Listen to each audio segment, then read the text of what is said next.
Je suis encore une fois honoré d'être avec vous durant cette matinale. Je salue tous les bien-aimés, tous les frères, toutes les sœurs connectés depuis la Côte d'Ivoire. Et comme je sais que nous ne sommes pas juste en Côte d'Ivoire, donc je veux saluer également tous les bien-aimés de l'Afrique, de l'Europe, de l'Amérique du Nord, au Canada, si jamais il y a des frères et sœurs du Canada. Et d'ailleurs, vous pouvez mettre votre pays dans les commentaires, comme ça je pourrais aussi adapter ma présentation. Là, on va parler aujourd'hui de l'aspect un peu plus pratique, hein, un peu plus pratique de l'esprit d'intelligence dans les finances. Comme ça nous aidera à personnaliser les conseils que nous allons donner. Donc, je vois que nous sommes dans tous les pays. Nous avons la France, nous avons la Russie, nous avons le Bénin, le Maroc. Donc, je salue tout le monde. Je salue Yann depuis la Chine, le Niger, le Cameroun, l'Italie. Bon, bref, allez. Je suis convaincu. Je suis convaincu, nous sommes connectés des quatre coins du monde. Et ça, c'est vraiment la grâce de Dieu. Voilà.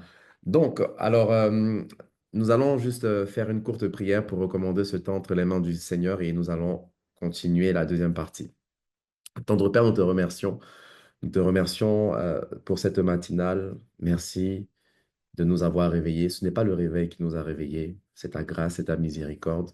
Et aujourd'hui, nous sommes là, Saint-Esprit, pour recevoir ta sagesse, pour recevoir ton intelligence, afin d'être stable financièrement, afin de manifester, Seigneur, la sagesse infiniment variée de Dieu, dans l'Église, sur la terre. Accorde-nous la grâce d'amasser des trésors dans le ciel, là où la teigne et la rouille ne peuvent pas atteindre. Nous voulons, Seigneur, être une source de bénédiction pour notre génération. Alors, élargis l'espace de nos tentes et accorde-nous la grâce, Seigneur, de marcher dans la lumière. Nous dépendons de toi, nous accueillons ton esprit. Illumine les yeux de nos cœurs, illumine les yeux de notre intelligence pour que nous comprenions et que nous sachions quelle est l'espérance qui s'attache à cet appel que tu as placé sur nos vies. Merci, Saint-Esprit, nous te faisons confiance. Au nom de Jésus. Amen. Amen. Alors, nous parlons de la thématique de l'esprit d'intelligence dans les finances. L'esprit d'intelligence dans les finances.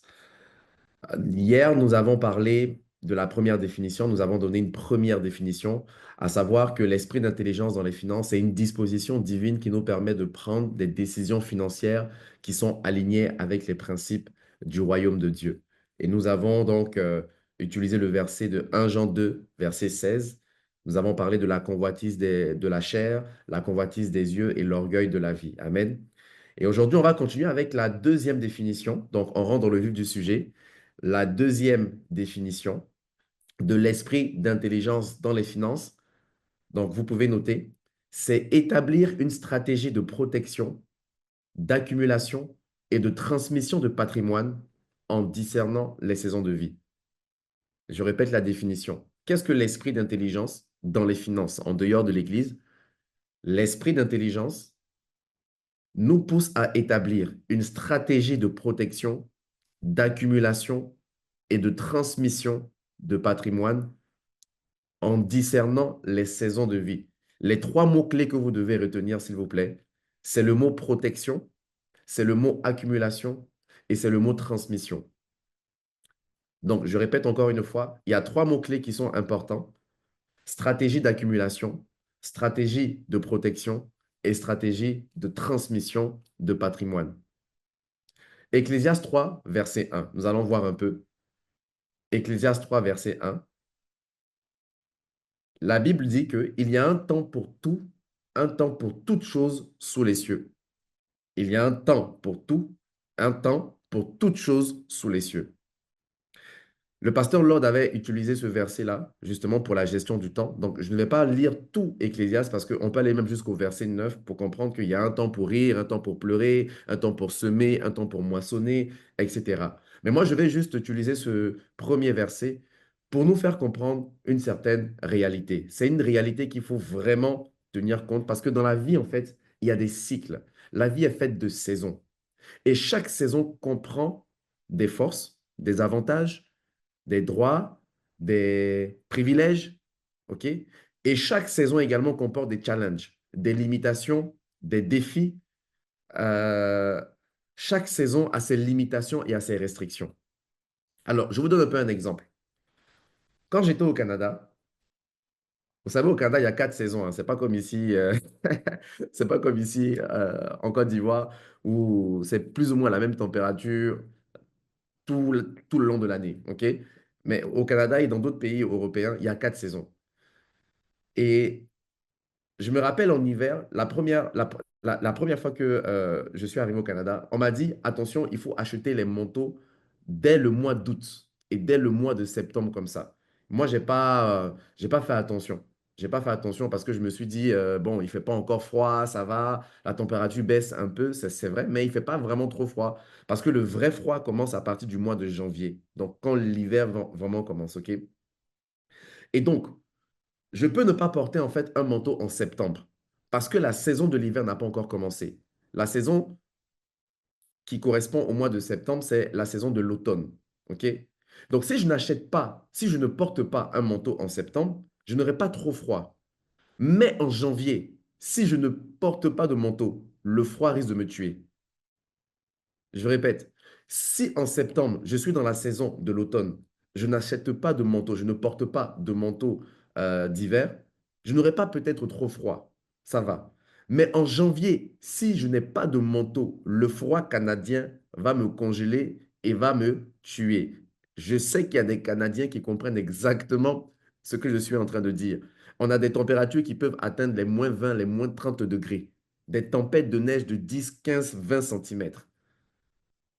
Alors, qu'est-ce qu'on peut comprendre ici? Vous voyez, ne pas être stable financièrement entre 20 et 30 ans, ça n'a pas trop de conséquences en fait. Si je ne suis pas stable financièrement entre 20 et 30 ans, je peux quand même survivre dans la vie parce que vous allez voir, dans cette saison de vie entre 20 et 30 ans, ce n'est pas la stabilité financière qui est importante. Il y a d'autres choses qui sont importantes. Mais entre 40 et 50 ans, si je ne suis pas stable financièrement, je peux mourir à cause des pressions de la vie. Et ça, j'ai des témoignages à vous donner. Peut-être même qu'il y a des personnes qui ont entre 40 et 50 ans qui peuvent dire, Pasteur, prêche ce matin, je te comprends.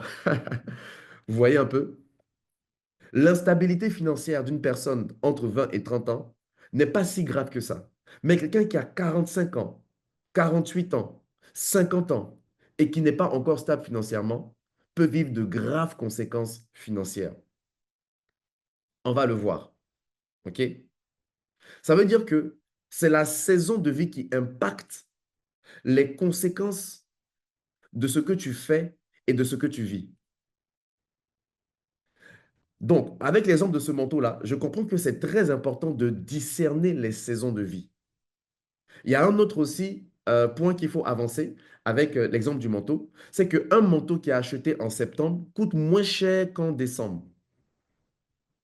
Un manteau que j'ai acheté par exemple en septembre, vu que ce n'est pas la saison de l'hiver, donc la demande de manteau n'est pas trop élevée. Et vous savez, avec la loi de l'offre et de la demande, quand un bien est fortement demandé, sa valeur augmente et vice-versa. Donc si je vais acheter dans un magasin un manteau en septembre ou en août, je vais probablement économiser et ça sera beaucoup plus facile pour moi. Vous voyez un peu? Mais quand l'heure même de l'hiver commence à venir, là, en décembre, en janvier, là, les prix vont augmenter peut-être de 10, de 20 ou de 30%. Dans certains magasins, ça va quasiment doubler. La morale de l'histoire, ça veut dire que l'effort de se former, regardez, quand tu passes une saison et que tu n'as pas fait ce que tu étais censé faire à une saison, quand tu passes à la saison prochaine, tu dois rattraper ce que tu n'as pas fait dans l'ancienne saison et ça te coûte beaucoup plus cher. L'effort de se former, l'effort de repartir à l'école, faire un master, apprendre l'anglais, comprendre le système, comment fonctionne le marché boursier, les crypto-monnaies aujourd'hui.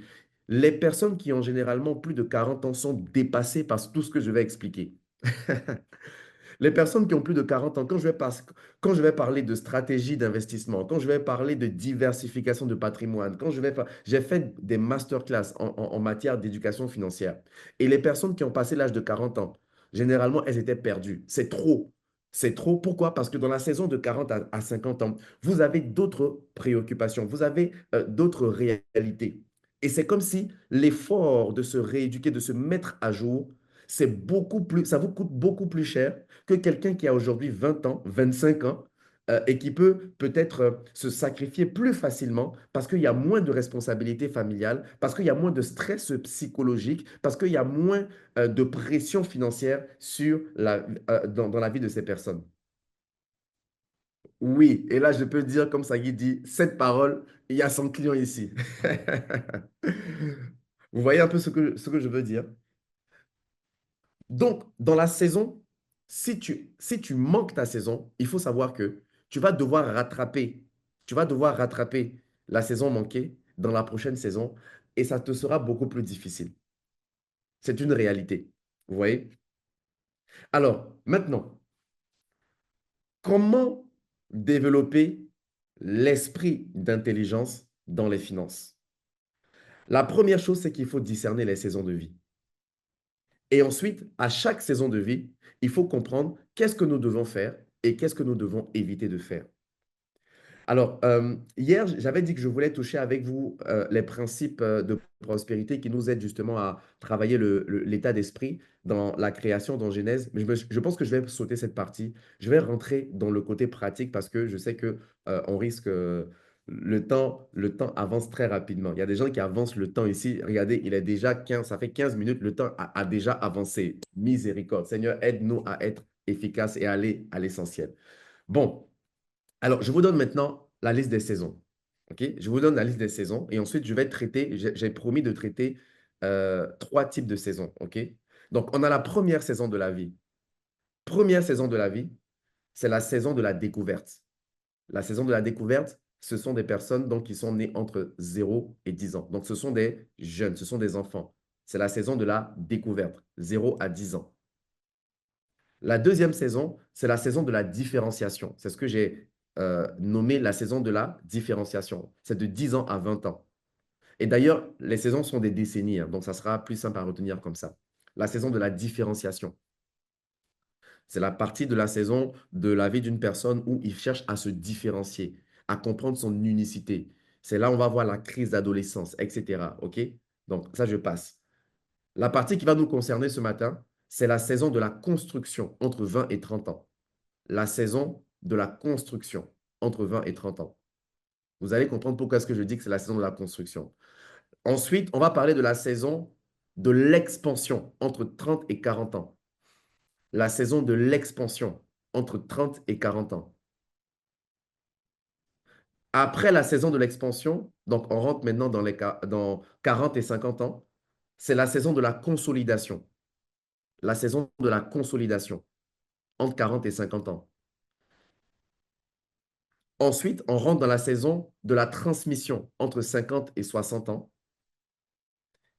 Et la dernière saison, ça c'est la saison des 60 ans et plus, c'est la saison du repos. Donc il y a 7 saisons. OK? La saison de la découverte, 0 à 10 ans. La saison de la différenciation, 10 à 20 ans. La saison de la construction, 20 à 30 ans. La saison de l'expansion, 30 à 40 ans.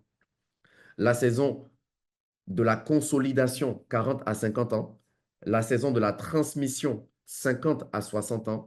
Et la saison du repos, c'est la 7e saison, les plus de 60 ans. Dieu s'est reposé le 7e jour. La saison du repos, les plus de 60 ans. Est-ce qu'on est ensemble ce matin? Est-ce que je peux avancer? Dites-moi si vous êtes prêts. Tu écris dans les commentaires, avance, et puis on va avancer. Amen. OK. Donc, je veux d'abord préciser quelque chose. C'est que la vie n'est pas linéaire. La vie n'est pas linéaire. Donc, tout ce que je vais dire, s'il vous plaît, ne culpabilisez pas. Je ne veux pas réveiller des esprits de retard ou bien des blessures, de l'abandon. Non, non, la vie n'est pas linéaire. Chacun a sa réalité, chacun a son histoire, chacun a ses combats. On n'a pas tous le même passé, on n'a pas tous le même background. Voilà, donc c'est important de comprendre que au final, la Bible dit, soumettez-vous à Dieu, ok, et il vous élèvera au temps convenable. Le temps de Dieu n'est pas le temps des hommes. Là, je vous donne des saisons, les saisons de vie. Voilà. Les saisons de vie, c'est important de comprendre et d'avoir la connaissance de ces choses-là. Mais la Bible dit qu'il y a un temps convenable qui convient à l'élévation. Et c'est ce temps-là, le temps kairos de Dieu, le temps de l'élévation, c'est ça le plus important. Donc, ça veut dire que tout ce que je vais te dire, même si tu vois que tu as eu du retard, je crois à un Dieu qui restaure les années que les sauterelles ont dévorées. Je crois à un Dieu qui est capable de pouvoir utiliser ton passé, ton retard, tes manquements, tes défauts, ton ignorance, mais à cause de ton cœur, de ta consécration, de ta soumission et de ta capacité à te réajuster aux prochaines saisons, je pense qu'un Dieu, le Dieu que nous servons, est capable de pouvoir restaurer toutes ces choses-là. Et ça, justement, c'est le privilège que nous avons de servir un Dieu aussi grand. Il est le maître des temps et des circonstances. Amen. Gloire à Dieu. Voilà. Donc, prenez vraiment tout ce qui va se passer là comme, euh, voilà, comme une connaissance que vous pouvez appliquer. Et certainement, le Saint-Esprit va illuminer les yeux de vos cœurs comme on a prié tout à l'heure. Donc, je vais passer la saison de la découverte, donc la première saison, parce que ça aussi, c'est intéressant. Euh, Peut-être que je vais donner des petits conseils rapidement. Allez, je vais donner des petits conseils rapidement de qu'est-ce qu'on peut faire, parce qu'il y a des parents ici, je crois en tout cas qu'il y a des parents parmi nous. Je crois qu'il y a des parents parmi nous. Et ce serait aussi important de préparer les enfants. Si vous avez des enfants qui ont de 0 à 10 ans, ce serait bien, oui, ok, il y a quelques parents. Ce serait bien de savoir qu'est-ce qu'on peut faire de manière rapide, hein, en 2, 3 minutes, qu'est-ce qu'on peut faire pour nos enfants? Qu'est-ce qu'on peut faire pour les préparer financièrement? Parce que vous pouvez donner de manière intentionnelle une éducation financière à vos enfants. Et donc, dans la saison de la découverte, c'est la saison où les enfants ont une capacité d'absorption rapide. Ils sont en train de se découvrir à travers l'éducation que les parents vont leur donner. Mhm. Ils sont en train de savoir qui ils sont à travers l'environnement familial. Donc, c'est la base en fait de la construction de leurs valeurs, de leur personnalité. C'est la base de leur développement de talent, des premières compétences. Ils sont en train d'acquérir l'éducation de base en fait. Ils se découvrent. Amen. Et donc, comment est-ce qu'on peut, en tant que parents ou futurs parents aussi, ça peut intéresser les futurs parents, comment est-ce qu'on peut les aider à développer cet esprit d'intelligence dans les finances? Eh bien, j'ai quelques exemples. Il faut en fait les faire différencier les pièces et les billets, dépendamment de l'âge. Généralement, ça, c'est entre 3 et 5 ans. Il faut que ton enfant touche l'argent.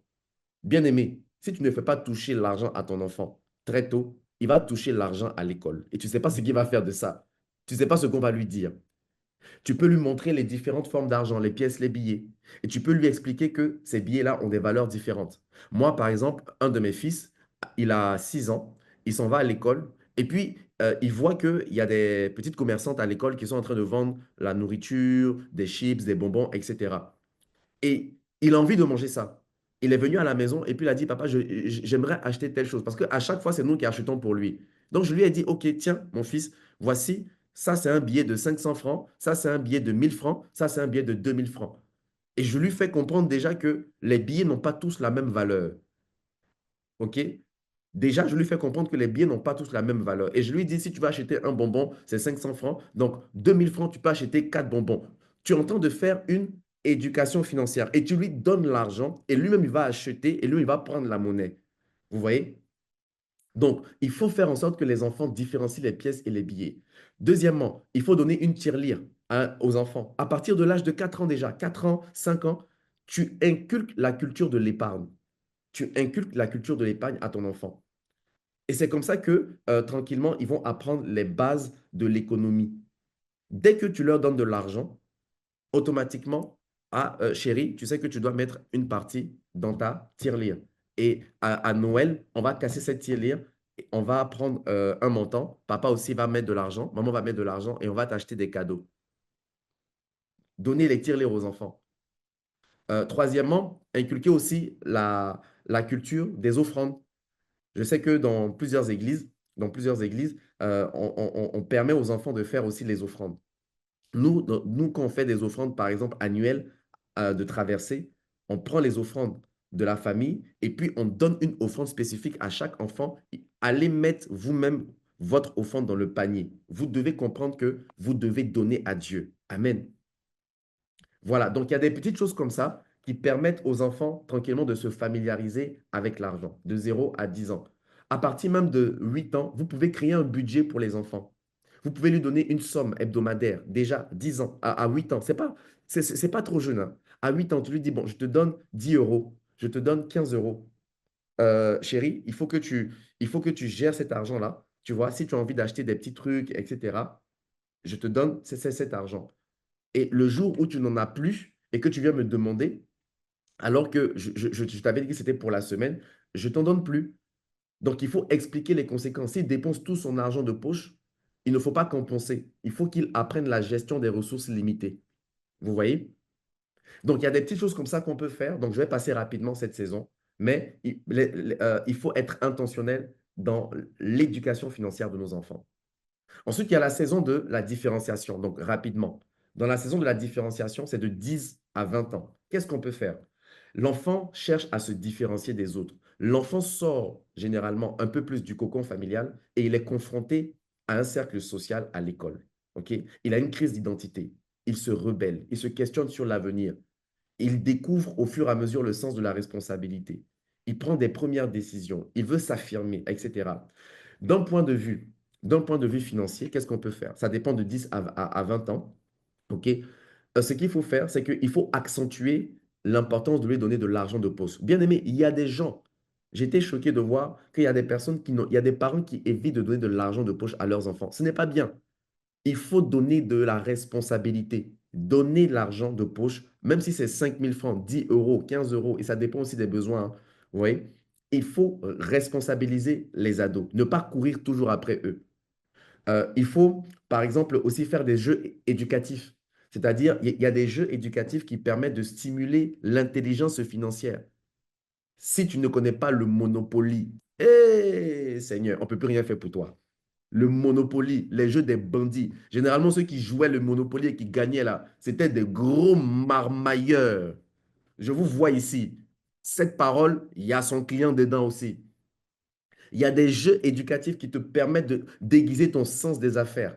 Il y a des jeux éducatifs. Au lieu de jouer toujours la Nintendo, les PS4, les Football Manager, tout ça, il y a des jeux qui stimulent en fait ton sens des affaires, ton flair. Amen. OK. Euh, c'est la période aussi où il faut vraiment accentuer la lecture de livres. Il faut forcer au moins un livre par trimestre. Si vous avez des ados, forcez-les à lire un livre par trimestre sur l'éducation financière. J'ai tellement de recommandations comme ça, mais je vais passer. Un livre par trimestre. À partir de 13 ans, 14 ans, 15 ans, un livre par trimestre. Amen.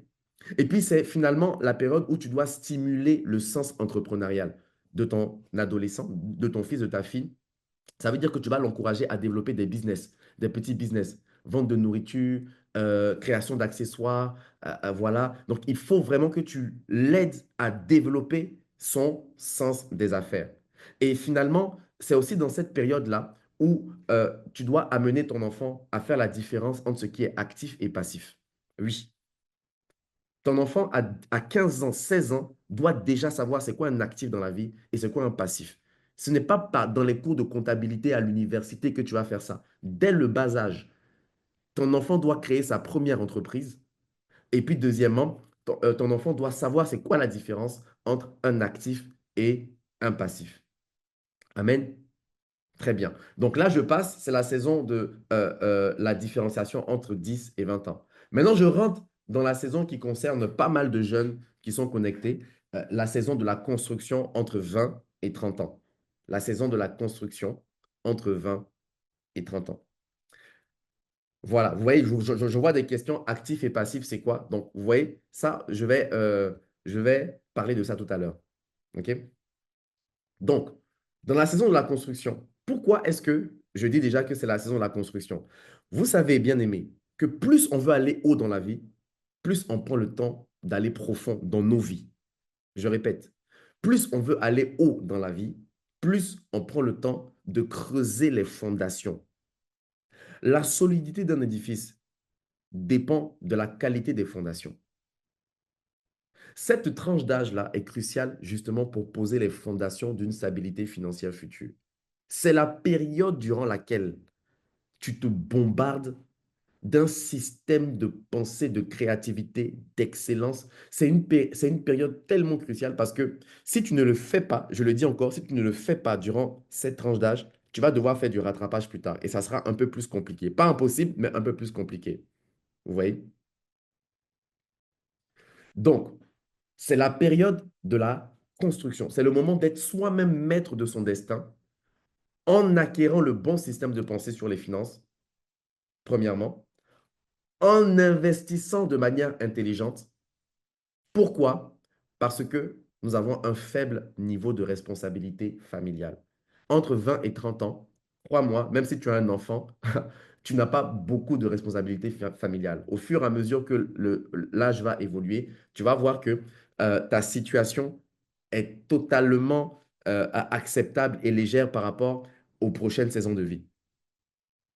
J'entends des gens souvent, quand j'étais à l'école, je disais à mes amis, les gars, après l'école, il faut qu'on fasse un business. Après l'école, il faut qu'on ait un emploi. Après l'école, il faut qu'on travaille. Il faut qu'on travaille. Les gens disaient, je suis fatigué. J'allais me reposer. Quoi? Tu as 20, 25 ans, 30 ans, tu es déjà fatigué et puis tu ne veux pas encore faire. C'est quoi cet esprit de paresse? Ne me faites pas revenir sur la matinale d'hier où j'ai parlé de la convoitise de la chair, cet esprit de paresse, de nonchalance. Tu es fatigué, tu as 25 ans, 27 ans. Toi, tu es là, tu dors comme un hippopotame et tu dis que tu es fatigué. Miséricorde. Misère et corde. Non, non, non, non. C'est la saison où tu dois te tuer, tu dois vraiment transpirer, tu dois mourir. C'est la saison là où tu poses des fondations, tu fais des tests. Je vais vous expliquer. C'est la saison de ta vie. C'est une magnifique saison, bien-aimé. C'est une magnifique saison. Et le diable va te faire entrer soit dans la paresse ou soit dans la distraction. C'est la saison durant laquelle les gens se disent, oh bon, ok, je sors du cocon familial, maintenant profitons. Maintenant, jouissons de la vie. Tu n'as rien bâti, tu veux jouir de quoi? Tu n'as rien semé, tu veux moissonner de quoi? J'ai dit, il y a un temps pour semer et puis il y a un temps pour moissonner. Soit tu décides de pleurer dans la semence maintenant et puis de rire plus tard, soit tu ris maintenant et puis tu vas pleurer plus tard. Mais dans tous les cas, tu dois pleurer dans la vie. Il faut juste que tu choisisses quand est-ce que tu vas pleurer et souffrir. Mais je t'assure, pleurer dans les saisons de 40 ans, de 50 ans, ça fait beaucoup plus mal que pleurer dans la saison de 20 à 30 ans. Si tu ne connais pas, vis encore. Donc, il y a une crise. Il y a une crise fréquente dans la vingtaine. C'est la crise identitaire. Les gens de la vingtaine se posent la question généralement, qui je suis? Où est-ce que je vais dans la vie? Quelle est l'orientation professionnelle que je vais prendre? Quel est le métier que je vais faire? Quelle voie dois-je choisir? Il y a une crise identitaire. Et d'ailleurs, matinal qui est doux, quand tu vois, tu sais. Là, je me permets, est-ce que vous me permettez de faire une petite lucarne? Est-ce que vous me permettez de faire juste une petite ouverture comme ça? Tu vois un peu? Ok, je peux, non? Je peux? Ok, très bien. Il y a une question dans le domaine des relations. Quand un frère veut approcher une sœur, il y a une question que les sœurs à 90% posent. C'est-à-dire avant même que tu aies l'argent ou pas, que tu pries en langue ou pas, que tu sois euh, euh, un grand détail ou pas. Bon, si tu es grand détail, ça va un peu aider. Bon, ok, je fais la parenthèse.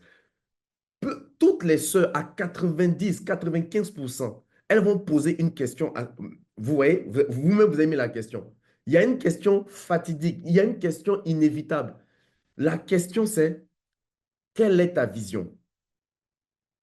Tu fais quoi dans la vie?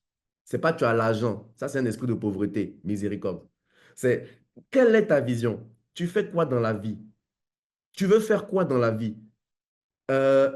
Tu te vois comment? C'est une question qui énerve les frères généralement.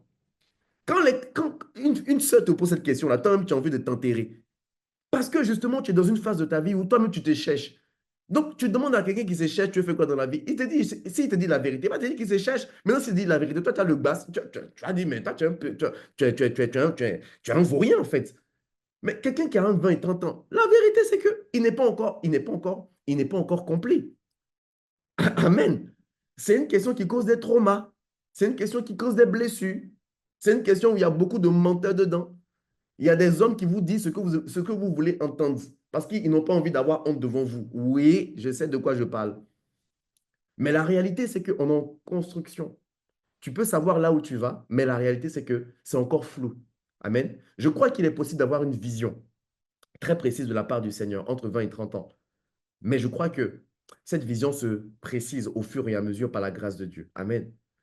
Bon, je ferme la parenthèse des relations, mais comprenez que entre 20 et 30 ans, nous sommes en phase de construction. C'est une crise aussi d'incertitude professionnelle. Vous allez voir qu'il y a des gens qui auront du mal à trouver un emploi. Et tu vas, par exemple, douter de tes compétences professionnelles. Tu as terminé un diplôme et tu travailles dans un emploi qui n'est même pas en lien avec ton diplôme. Il y a des gens qui ont la grâce vraiment d'avoir eu un emploi qui est la suite logique, en fait, de, de leurs études. Mais on a d'autres. Tu as travaillé en quoi? Marketing, sciences politiques. Tu fais quoi? Je suis commerçant. Tu as fait diplôme de sciences politiques. Maintenant, ton emploi, c'est quoi? Je suis commerçant. Tu vois? Rien à voir du tout. Vous n'avez aucune idée du niveau de complexe que cela peut représenter pour une personne qui a investi beaucoup d'années, qui a investi du temps et qui même parfois a arrêté des études pour faire une autre branche. Parce que là, maintenant, je me cherche et donc je veux faire des choses qui me font plaisir. Vous voyez? Donc, il y a vraiment cette incertitude professionnelle. J'explique les différentes crises pour qu'on soit conscient. Ensuite, il y a, il y a la pression sociale, la comparaison avec les autres. Une femme de 25 ans, de 28 ans, elle va ressentir la pression sociale du mariage. Les parents vont se dire, mais pourquoi tu n'es pas encore marié? Depuis, tu ne m'as pas encore présenté quelqu'un. À partir de 30 ans, là, c'est le chaos. Alors qu'elle, peut-être, elle veut se concentrer sur sa carrière. Elle veut se concentrer sur ses études. Et puis, il y a des gens aussi qui vont voir leurs amis qui sont diplômés, tu vois, ils commencent à avoir un bon emploi, alors que toi, tu es en train de recommencer un programme d'études. Ou alors toi, tu as voyagé, tu as eu des problèmes avec ta famille, etc. Et tu es en train de recommencer, tu as l'impression que tu es en retard. Tu as changé de pays par un concours de circonstances, etc. etc. Et donc, il y a beaucoup, il y a cette pression sociale. Il y a cette pression sociale. Vous voyez un peu? Donc, euh, il y a une crise de la vingtaine qui fait en sorte que les gens se construisent. Maintenant, qu'est-ce que tu dois faire de manière concrète? Voilà. Qu'est-ce que tu dois faire? Écoute-moi très bien. Je te donnerai la liste, la checklist des choses que tu dois faire dans cette pression sociale et dans ce système-là de construction. La première chose, fais-toi mentorer par des personnes de qualité. La première chose, l'esprit d'intelligence dans les finances va t'amener à te faire mentorer par des personnes de qualité. Je répète encore une fois, cherche des mentors de qualité. Tu sais, l'objectif ici de cette saison, ce n'est pas d'avoir une indépendance financière. L'objectif de cette saison, ce n'est pas d'avoir une indépendance financière. Je vais t'expliquer. Cette saison, c'est développer un système de pensée de prospérité. La saison de 30-40 ans, c'est de chercher une autonomie financière. Et la saison de 40-50 ans, c'est d'avoir une indépendance financière. Je vais vous expliquer ces différents termes-là. Donc, quand on est dans la saison de 20 à 30 ans, on cherche à créer un environnement qui va corriger les mauvais systèmes de pensée que nous avons accumulés durant les 20, les 25 ou les 30 précédentes années. Les systèmes de pauvreté, les systèmes de pensée de pauvreté. Je vous ai dit, quand on veut aller haut dans la vie, on prend le temps de creuser profond. Ça veut dire qu'il faut que tu te crées un environnement qualitatif qui te booste, te fait rêver grand, te pousse à voir les choses de manière différente. Tu vois un peu? Regarde, je te pose une question. Écrivez dans les commentaires le nom d'une personnalité d'affaires que vous respectez. Pense à un homme d'affaires, une femme d'affaires que tu respectes, que tu admires et qui réussit vraiment, ou du moins ce qui a l'apparence de la réussite. Ok, je vois Haïté Mourine, Marc Karine, Dangote, Elon Musk. Ok. Maintenant, je te pose la question.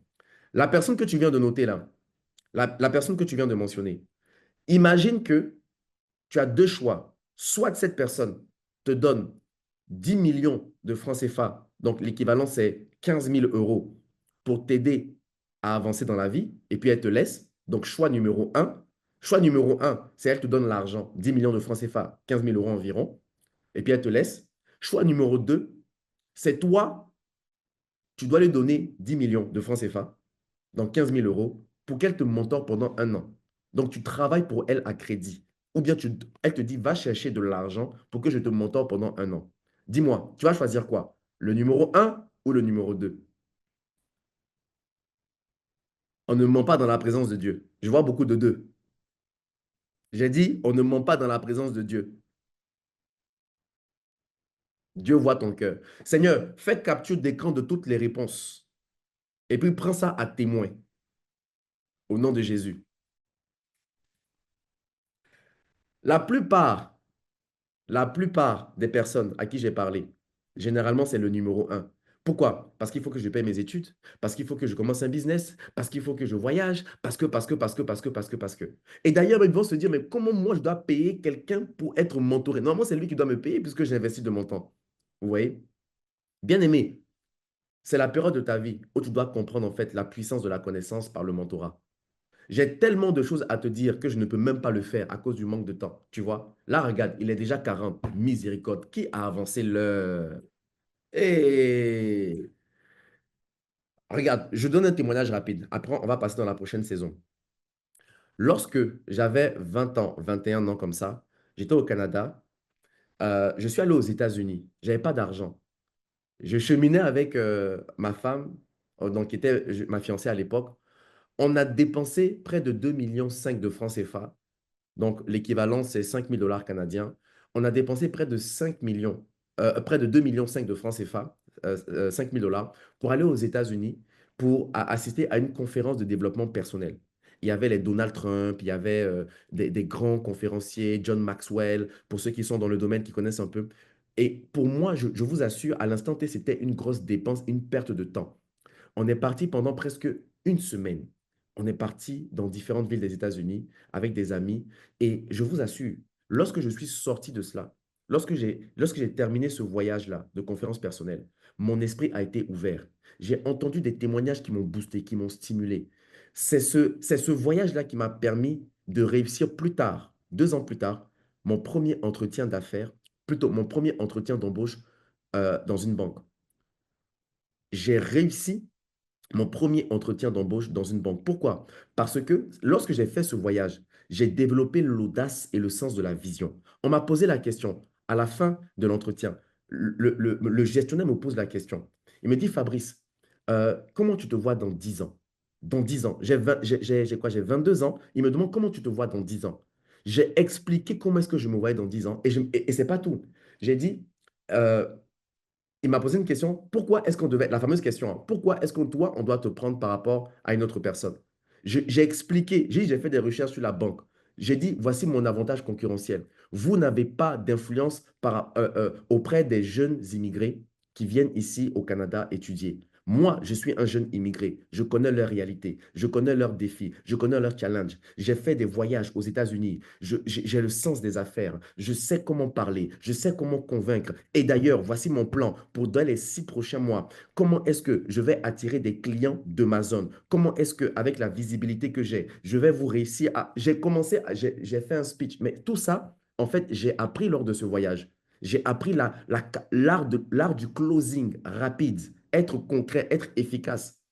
Ce 2,5 millions a été considéré comme une dépense à l'instant T, mais en fait, c'était plutôt un investissement parce que ça a ouvert mon esprit. Est-ce que vous voyez un peu? Je vois tellement de gens aujourd'hui qui sont... tu cherches un stage rémunéré. Bien aimé, si tu as la possibilité d'avoir un stage gratuit, alors que tu es en train de travailler avec des personnes d'un certain calibre, la connaissance que tu vas développer va te rendre millionnaire dans les années à venir. Ne cherche pas à manger rapidement le produit. Si c'est une connaissance de qualité, avec des mentors de qualité, ça, c'est quelque chose de très important. Ça, c'est mon conseil d'or. Lis des livres, documente-toi, cherche des mentors de proximité ou un peu loin, mais tu dois être accompagné. Il y a tellement de choses que j'aimerais moi te dire en ce moment, entre 20 et 30 ans, que tu devrais faire, que je n'ai pas le temps. Je résume ça avec cherche des mentors de qualité. Maintenant, de manière un peu plus pratique, rapidement, et ensuite on passe à la prochaine saison, il faut que tu établisses une vision.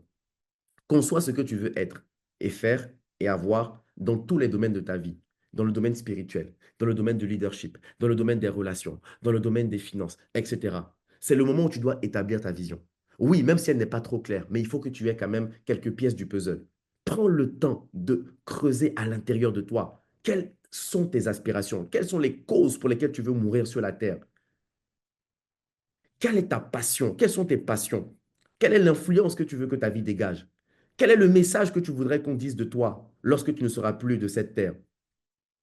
Qu'est-ce que tu veux qu'on retienne de ton passage sur la terre? Ce sont des questions existentielles. Il faut que tu creuses à l'intérieur de toi par le Saint-Esprit. Parce que je t'assure, ces questions-là, il y a des personnes qui, dans la prochaine saison, n'ont pas la réponse. Et ça vient avec beaucoup plus de complications. OK? Donc, plutôt, deux, établis ta vision. Donc, je répète, premièrement, fais-toi mentorer. Deuxièmement, établis ta vision. Je pourrais donner peut-être, si Dieu le permet, des ateliers sur la vision. Troisièmement, stimule ton esprit de créateur de richesse. Stimule ton esprit de créateur de richesse. Et là, de manière concrète, ça veut dire qu'il faut que déjà, tu inities des activités dans 4 sources de revenus différentes. L'objectif, c'est que le robinet commence à couler. Je dis encore, ce n'est pas que tu sois indépendant financièrement. 4 sources de revenus différentes. Une source, business. Ça peut être une propriété intellectuelle en ligne ou en personne. Business. Parce que tu as eu, durant la saison de 10 à 20 ans, l'esprit des affaires a été commencé.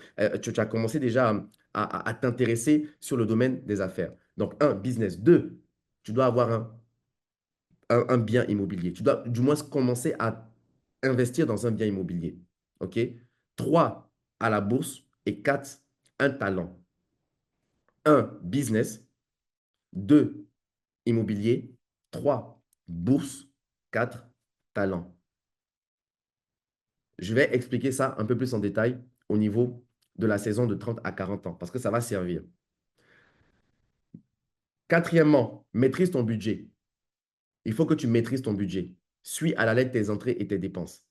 C'est possible de ne pas arriver à épargner. OK? Si tu n'arrives pas à épargner, diminue les dépenses. Va vivre chez les parents s'il le faut. Va vivre en colocation s'il le faut. Déplace-toi un peu loin du centre-ville s'il le faut. Évite d'acheter des voitures si ce n'est pas un besoin existentiel. Prends les transports en commun. OK?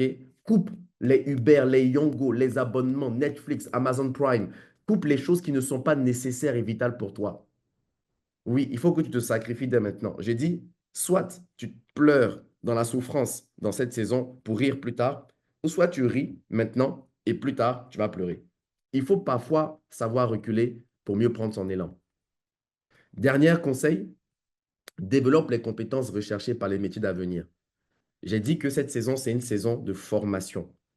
Donc, il faut que tu t'intéresses aux métiers d'avenir, dans ton domaine à toi. Écoute-moi bien, ça ne sert à rien de dire que tu es passionné par l'enseignement lorsque l'enseignement va te rendre pauvre. Je dis bien, ça ne sert à rien de dire que tu es passionné par l'enseignement, tu veux faire que l'enseignement, tu veux devenir professeur, etc. Alors que dans 5 ans, dans 7 ans, tu sais que les personnes qui sont enseignantes dans ton école à toi, ce sont des personnes qui gagnent peut-être le même salaire qu'un commerçant dans la rue qui vend des habits. Il faut que tu sois intelligent financièrement. Alors, je ne dis pas de ne pas exercer ta passion. Je dis de faire les choses de manière différente. Cherche, informe-toi sur les métiers d'avenir. Tu peux même devenir enseignant dans une autre discipline ou faire ton enseignement de manière différente. OK? Mais tu dois te connecter au développement, aux mutations. Aux mutations. Le monde est en train de changer. Les métiers d'avenir, la programmation, l'IA, il y a plein de choses qui sont en train de changer. Tu dois te former là-dedans. Pourquoi? Parce que tu vas voir que les personnes qui ont 40 ans, 45 ans sont dépassées par tout ce qui, par toute la transition économique et sociale et technologique dans laquelle nous vivons. Et ceux qui ont un avantage concurrentiel, ce sont ceux justement qui ont la connaissance et la formation. Je n'ai pas dit le diplôme, j'ai dit la connaissance ou la formation. Parfois, ça va passer par le diplôme, parfois, c'est plutôt l'expérience pratique. OK? Donc, j'avance pour gagner en temps. La saison de 20 à 30 ans, c'est une saison de formation. C'est une session de développement. C'est une question d'établissement de sa vision. C'est une saison là où tu inities des business. Tu dois faire tout type de business, mais qui sont alignés avec ta vision et tes valeurs, bien entendu. OK. La saison maintenant, je rentre. La saison de 30 à 40 ans. Donc, écris avec moi la saison de l'expansion. Pour tous ceux qui ont 30 et 40 ans, c'est la saison de l'expansion. Jésus a commencé son ministère à 30 ans. Jésus s'est lancé à 30 ans. Donc, 30 ans, c'est l'âge symbolique pour commencer la saison de l'expansion. OK?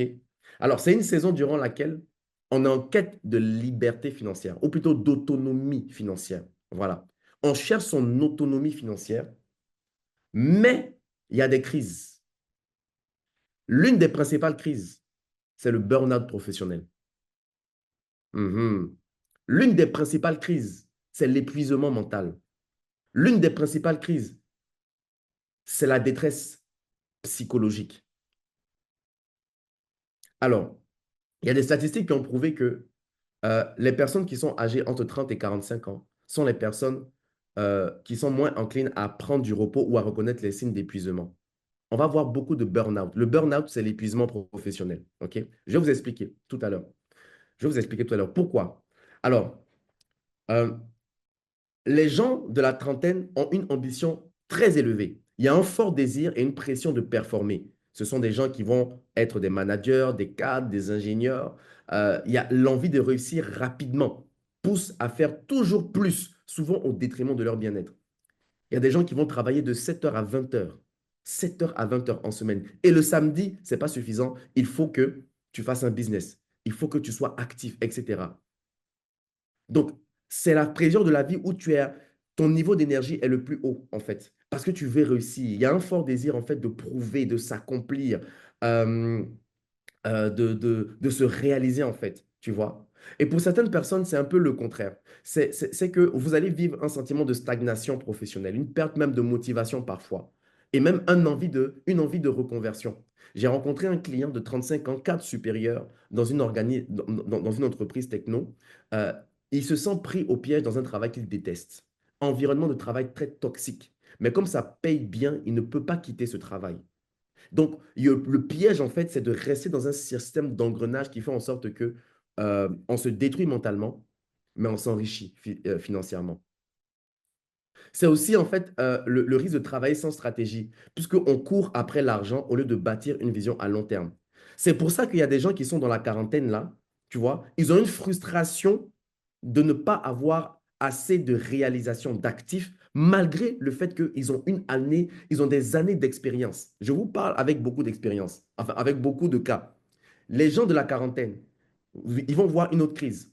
C'est la crise de j'ai travaillé pendant 10 ans, 15 ans, 20 ans de ma vie, et puis j'ai même pas acheté encore une maison.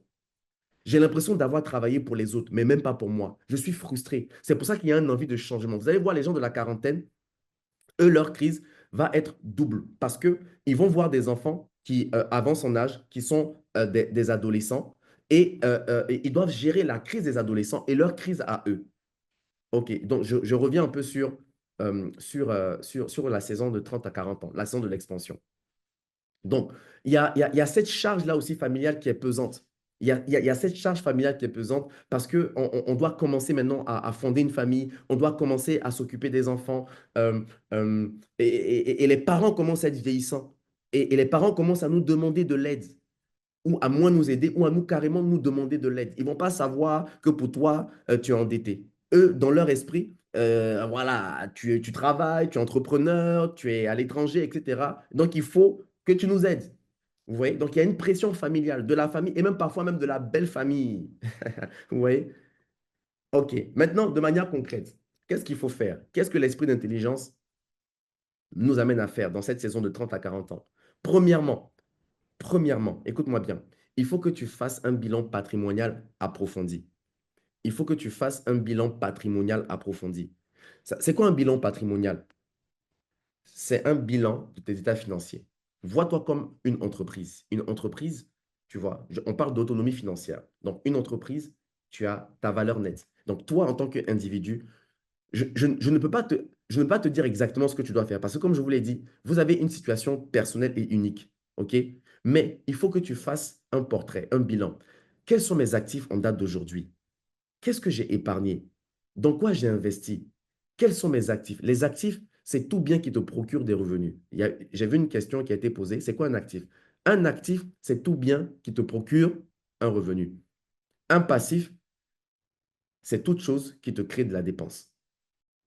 La télé, c'est un passif parce que la télé ne te rapporte pas de revenus. Donc, dès que tu n'as pas de revenus, ce n'est pas un actif. La voiture, dans la plupart du temps, c'est un passif parce que tu dépenses ton argent pour acheter une voiture et cette voiture-là te crée des dépenses. Tu dois payer l'essence, les assurances, les contraventions, etc. Donc, quand tu mets 50 000 € pour acheter une voiture, pour impressionner les gens, parce que c'est une Mercedes, parce que c'est une Audi, etc., tu es fier, tu viens de t'endetter. C'est une dépense de pauvreté. Ça ne t'apporte rien du tout, pas d'argent du tout. C'est un plaisir. Les vêtements, ce sont des passifs. Vous voyez? Donc, il faut que tu fasses un bilan patrimonial actif, passif. C'est ta valeur nette. Cash flow, revenus, dépenses. Tu dois les identifier. Et la question que tu dois te poser, écoute-moi bien, quelles sont les décisions que j'ai prises durant ces dernières années qui m'ont poussé à avoir ce bilan patrimonial? Si tu n'es pas fier de ta valeur nette, si tu n'es pas fier de ton cash flow, pose-toi la question, quelles sont les croyances qui m'ont influencé? Parce que tu ne peux que avoir ce que tu as médité. Ton système de pensée va toujours influencer tes actions et ce sont tes actions qui vont déterminer tes résultats. Donc, si tu veux changer ta valeur nette, si tu veux changer ton système, si tu veux changer en fait ton cash flow, ok, réfléchis sur le système de pensée. Pourquoi est-ce que tu es arrivé là? Est-ce que c'est parce que tu n'as pas pris d'initiative?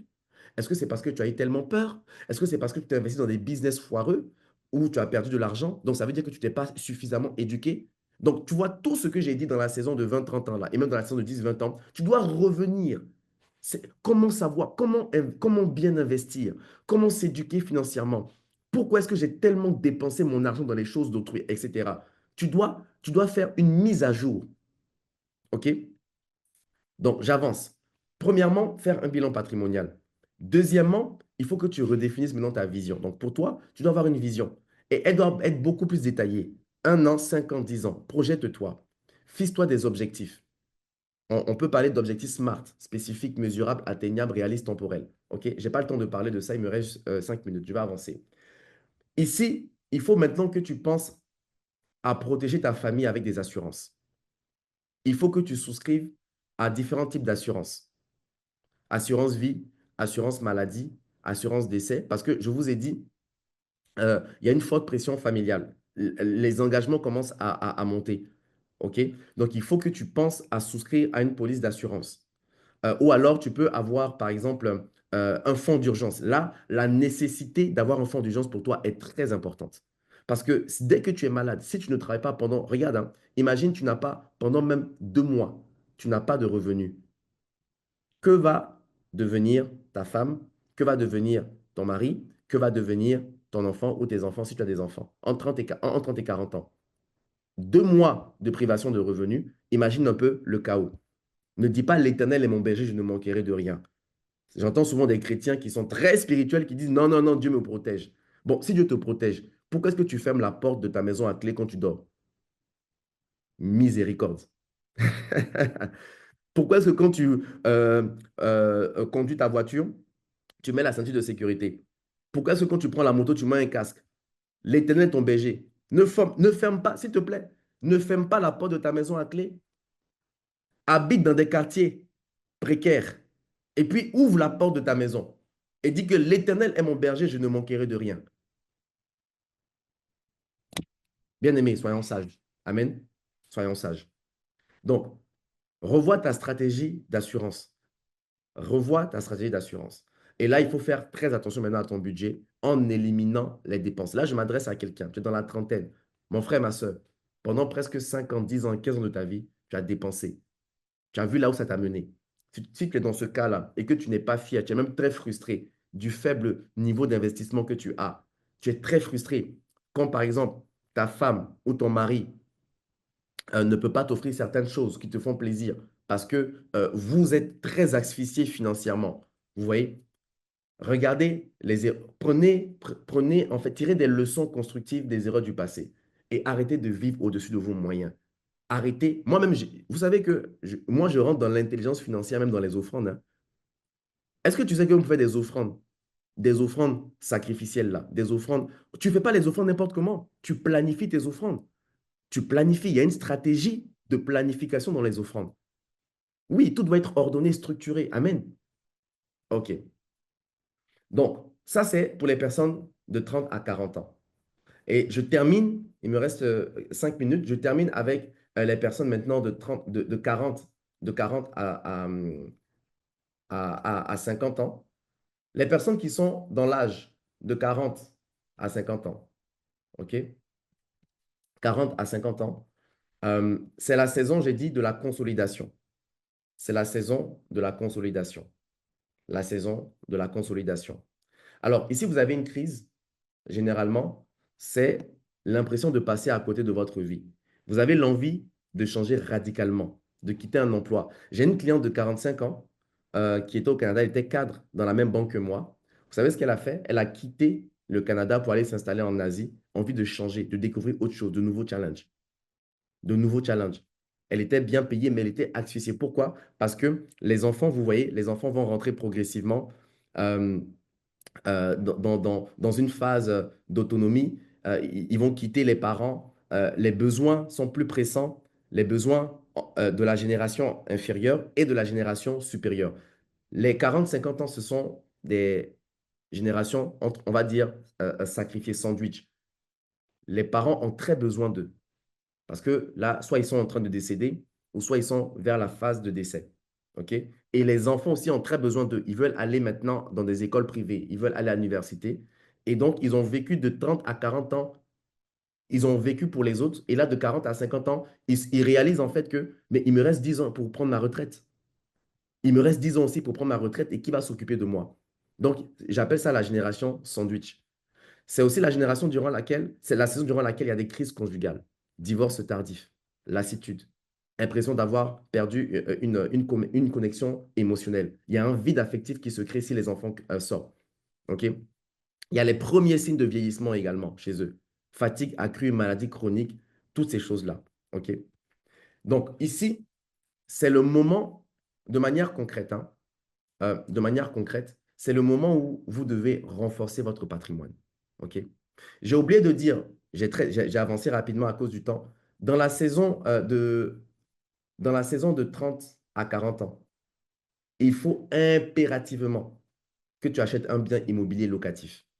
Impérativement. Dans la saison de 20 à 30 ans, il faut impérativement que tu achètes ta première propriété.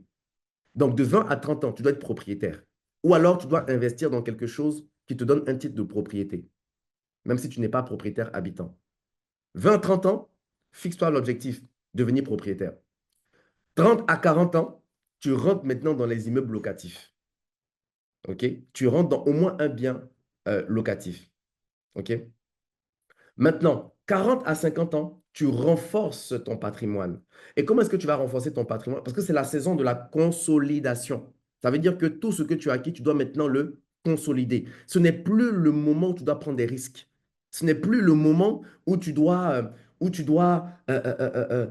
investir toutes tes économies dans une start-up. Non, non, non, non, non, non, non, non. Il faut que tu fasses très attention. Et d'ailleurs, moi, je recommande, tu vois, prends 20% de ton patrimoine, de tes économies, de ton argent, et tu l'investis, pas parce que tu n'as plus l'énergie.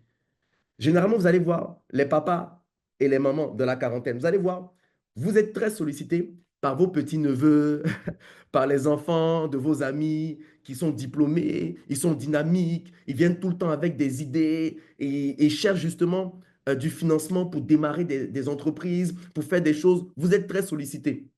Voilà, cherchez des personnes. Vous allez investir 10, 20, 30 maximum pour cent, OK, dans des entreprises, dans des idées, des gens qui vont travailler pour vous. Parce que vous n'avez plus l'énergie pour faire ces choses-là. Vous n'avez plus l'énergie. Donc, vous prenez 20% de votre patrimoine et vous le donnez, vous l'investissez dans des startups, dans des entreprises, etc. Eux, ils vont travailler pour vous. Ils vont faire travailler votre argent pour vous. Maintenant, le 80% là, vous l'investissez dans des placements sécuritaires. Si vous n'avez pas de biens immobiliers, c'est le moment de le faire. Si vous avez des biens immobiliers, construisez encore, investissez.